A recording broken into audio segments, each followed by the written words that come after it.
have with us Nicki Truesdell. She has homeschooled 5 children. She is also the director for the Texans for Homeschool Freedom. She's on the advisory board.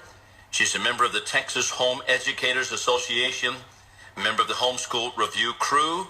She blogs at NickiTruesdell.com. That's Nicki and then True, TRUESDELL.com.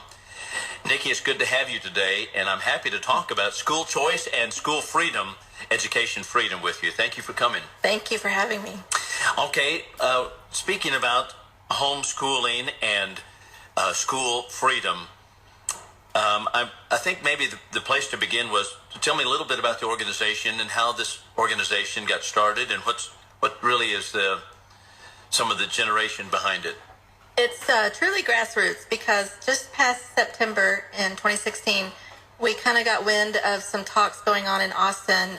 The Senate Education Committee was having hearings, and they started talking about education savings accounts, which is their version of school choice. And what that does is offer taxpayer funds to parents to pay for private schooling or homeschool materials, any kind of resources to basically remove their kids from the public school system.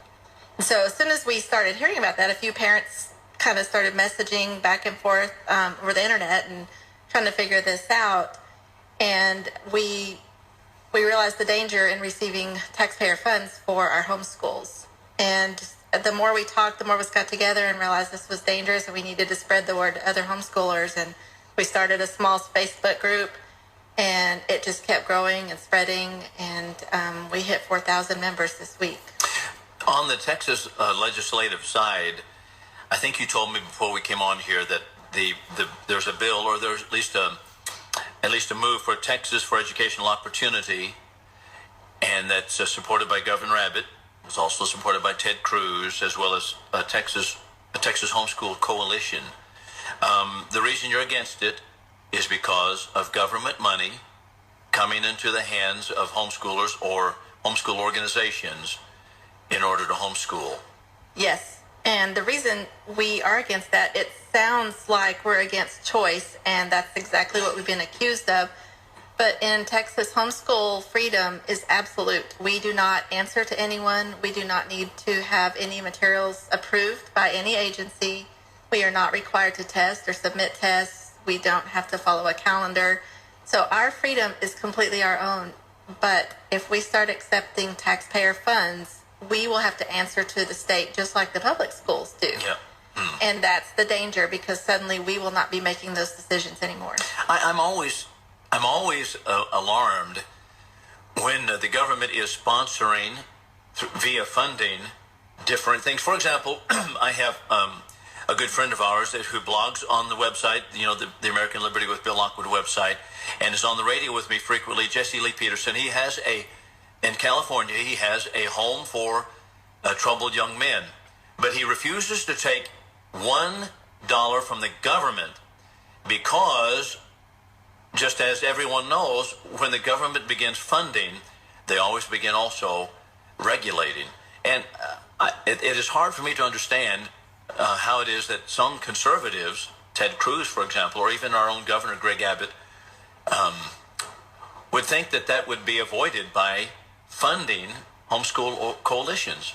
The only reason I can think that they support it, and I do believe they feel like this is the best thing for all parents, but what I think, and this is my opinion, is they don't understand exactly how homeschooling works in Texas. They don't understand that it's not a public school situation in our living room.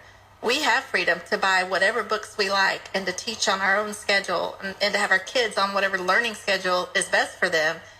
And so I believe they don't quite get exactly what homeschooling looks like in reality. And well, that may be. I don't know. Now you're a homeschooler. How old are your children? Are they? They are 20, 16, 11, 8, and 6. It changes every year, so you have to kind of keep up with that. I do have to mentally figure that one out. That's right. I saw you ciphering there. Yes. So now, how has your homeschooling been? You're feeling about the outcomes of it? It's good. I have one that's graduated, and she was homeschooled all her life, and now she's 20. She's a very smart girl and very functional in society, I'm proud to say. And so the rest are coming up. And the thing that we enjoy so much is that they're all different and they're allowed to be different. And so while one may have a great interest in history, she's allowed to pursue that more than the others who might have a bigger interest in math or science. And my boys do. You know, they love certain things that the girls don't. And so the best part about that is that I can allow that. I can let them spend more hours a day on those things while they're learning. You can kind of push them in the direction that they really appreciate. Now, that brings us back to the government funding of homeschool, or the bill that is proposed, Texans for Educational Opportunity, in which the state of Texas, I suppose, is proposing to give money to these homeschool coalitions. Will that also bring, in your view, state testing to the homeschool? Yes, and what they're proposing is that the money goes straight to the parents. And so it's been proposed, and this was in a town hall meeting back in November. They proposed a debit card, like a Lone Star card. And for every child you have, you would get a minimum of $5,000. If you are low income or your child is special needs, it would be up to $8,000. That's per child to spend per year on education. So you can see the carrots. Yeah. So what that does is the parent gets the money, and somehow that kind of goes around the regulation of whatever private school you have. Or they don't feel like it's regulating your school, because what they're doing is regulating your purchases. Right. And so it's cash basically given to the parent, and the strings that are attached definitely are approved curriculum, approved therapies for special needs children, and also, of course, standardized testing. The whole thing, when you say approved curriculum, approved therapy, that bothers me. Approved curriculum, because now right here in North Texas, I know that Texas has been against Common Core and has, on the official docket, rejected it. However, it has flooded into the school system, as you and I have been talking. It's flooded into the school system, and everybody knows it. It's in all of these schools in North Texas, and we have people that are championing Common Core here in Region 9 in this area, and I suppose also in other areas, even though on the official register we have rejected it at the state level. Yes, officially it's been rejected, but it's got many names, and that's how it's in Texas. Well, so when the government's giving money, and the government therefore is going to give or demand standardized testing, and what I'm saying is the standardized testing usually is aligned with the curriculum, which the curriculum is Common Core flooded in Texas. Yes. So we have the curriculum lining up. Matter of fact, I know that's what's going on in the state testing. There's so much alignment with Common Core, yes, even though we have supposedly rejected that. Well, under the ESSA that passed last year. Okay. Thank you for bringing that in. Okay. Texas standards are required to line up with ESSA, which is federal standards. It's now that's right. Common standards. And so what they proposed in Texas, again, this organization, it would be a nationally normed standardized test that any recipient would have to take. Okay, let me just stop for just a moment. The ESSA, I think, is Every Student Succeeds Act. Yeah. And that was passed by the Republican-dominated Congress last fall. Under the radar, most people don't know about it. So supposedly, the Republicans were more conservative and were going to be done with nationalized education, and instead they passed probably the more intrusive bill, the ESSA. So what you're saying is all of these homeschool coalitions are going to have to be aligned with the ESSA, the new national standard. If they take the funds, they will. The Committee for the Texas of Next Generation of Assessments and Accountability, are you familiar with that? No, I'm not that one. Okay, Governor Abbott appointed this committee a year ago, and they just submitted the report to him September, November. And so it recommends over and over and over aligning Texas with ESSA over and over. Now, what's interesting is the people that are on this committee are also the ones pushing school choice. So they know that these are national tests that will be required of anybody taking state funds, public schoolers and everybody else that they want to pull into the system. They know what they're doing. And so they want all of us to line up with the federal standards. And the further I talk, the more it sounds like a conspiracy theory, but it's all in print. It's all there. You know, this is a frightening prospect, I believe, simply because it kind of, when they talk about school choice and educational opportunity, which is the name of the bill, it sounds like, well, they're going to have, you know, free choice and freedom in education. But that really is not the case. It's just, okay, you'll do it at home, but we'll fund it to you. And of course, with the money comes this, whether the strings attached as well. You know what? Let's take a break.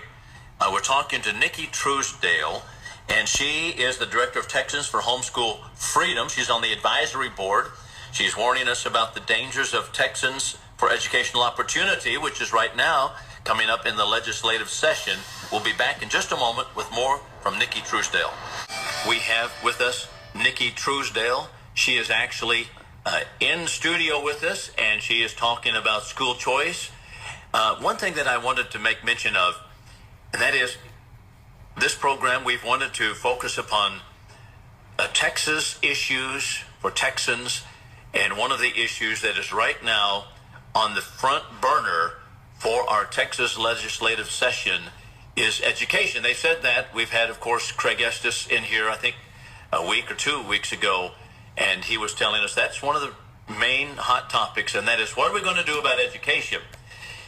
Consequently, because of that, one of the bills that is proposed, that I'm understanding from you, Nicki, is that Texans for Educational Opportunity, which is supported by Governor Abbott, Ted Cruz, Texas Homeschool Coalition even, really is a system in which they're going to allow homeschooling, but it will be funded via the government to the parents, directly to the parents, which, in my view, makes it no different than a public school, simply in separate classrooms via your home. Yes, what we've realized through this is, though they call it choice, once the same funding agency is funding every type of education, there's not going to be a choice anymore except which building your child is in every day. Yeah, whether it's your house or your church or the local school, that's the only choice you'll have, is where they're actually sitting all day. But the content and the required education will be the same. You know, I'm thinking also, people need to be wary of this, that wherever the government dollar goes, there's always government control. That's just the way it always is. Just as an illustration, coming up April 15th, churches always, you know, I preach in the Churches of Christ, and churches always receive this notation from the federal government saying, now, even though there's not any direct supply of money to the churches, they say, well, you have an exemption because you're a religious organization, but because of this exemption, you are required to not say this, to not say this, to not enter into these issues. And I say, you know what? Nonsense. I'll enter where I want to enter. I believe in a free market pulpit, and I believe in free education also. The government, even with just giving you an exemption from certain taxes, they think that they have the ability to control, or should have the ability to control, what you say and what kind of information you disseminate from the pulpit or from in a school classroom. I'm glad you said that, because a lot of people are saying, number one, these are my tax dollars. I should be able to use them the way I see fit on a debit card. But a lot of people are saying, why don't you just give us an exemption? But there will still be strings. When the government says, okay, we will allow this to you, they still control. What they allow, they control. And then you have the question of my neighbors who are elderly and don't have children in the school. What exemption will they get? You know what I like to do? I like to back up and think about the big picture here. People say they would like to have their tax dollars back because they pay. This is exactly how socialism works. Thank you. That's exactly what it is. Socialism works this way because from the time of FDR, even earlier, back to Woodrow Wilson, our money's going to the federal government, and they were able to buy off so many legislators and senators simply by holding over their heads, we're going to refund you your money but they wanted them to go in certain directions. And you know, it changed the face of America almost overnight in the time of FDR. Yes. Just as an illustration, Oklahoma, there were different senators and legislators from the state of Oklahoma that were siding on one particular issue regarding farm bills. But once they had that stick that says, okay, you're going to receive the money back from us that your people in the state of Oklahoma have given to us, and here are the strings attached. Do you know they flip-flopped and they went with the government mandates? Mm-hmm. That's exactly what this is about. It's holding hostage people to their own money. We have to get out of that vicious cycle, I believe. Yes, thank you. I have friends that say don't take the government cheese, that school choice is the carrot to control, because when they give you the money, they control where that goes. And, you know, rightly so. When I pay taxes to my county, I kind of like to know what they're doing with it. And so when we pay property taxes and they use it for all these different purposes, we should get to know what's happening, which means somebody will be holding all of the recipients accountable. Well, this is, I appreciate you coming in today and talking about it, because I think that, I think this is going to be a big issue in the state of Texas, and it needs to be bigger, apparently, because I was unaware of some of the things you brought out, Nicki. I'm going to ask you about, before we conclude, about what government pressure is there, a pressure in the state of Texas to go along with this Texas for Educational Opportunity, which is the money from the government. The pressure is everywhere, and it's coming from the Republicans. But Governor Abbott and Dan Patrick also have said that they will make it their priority. School choice is their priority this session. So it's coming from the top, and many Republicans support it. And, you know, when the Texas Homeschool Coalition has been the voice of Texas homeschoolers for over 20 years, our reps naturally assume that they speak for all Texas homeschoolers. But we've kind of turned a corner, and the Texas Homeschool Coalition has done a lot of great things for us over the years in protecting freedoms and kind of being the guard between us and school districts and, you know, standing up for our rights. But suddenly they're going in a new direction, and our uphill battle is trying to convince our reps that maybe the Texas Homeschool Coalition is not speaking for all of us anymore. So we need to write our congressmen and senators from the state of Texas. Yes. If you're in Lubbock, we've had Charles Perry on the program, Craig Estes in this area, senator, and James Frank, yes, the representative from this area. So I do want people to write them, let them know how you feel about it, because this is this is going to be, I think, one of the biggest issues this legislative It appears session. so. And our website, TexasHomeschoolFreedom.com, has all of this that we've talked about. If people want to go and read more and look at the numbers, you know, look at the facts, the videos, they're all there. Now, what was that again? TexasHomeschoolFreedom.com. TexasHomeschoolFreedom.com. Mm-hmm. Okay. You know what, also, before I close the segment, I was talking to you earlier about Dr. Duke Pesta, who's been on the program several times. His organization, I believe it's Wisconsin-based. At least he's a professor there at a university, but he has Freedom Project. And he's been talking this way also about having the classical education and keeping the government out of it. So there are a lot of organizations that are similarly aligned and similar thoughts as yours. So at any rate, thank you so much for coming in today and talking about it. So Thank you for having me. I appreciate it. you bet. Okay, Nicki Truesdell, everyone, and you can go and look at her. She's going to blog also at NickiTruesdell.com. That's NICKITRUESDELL.com.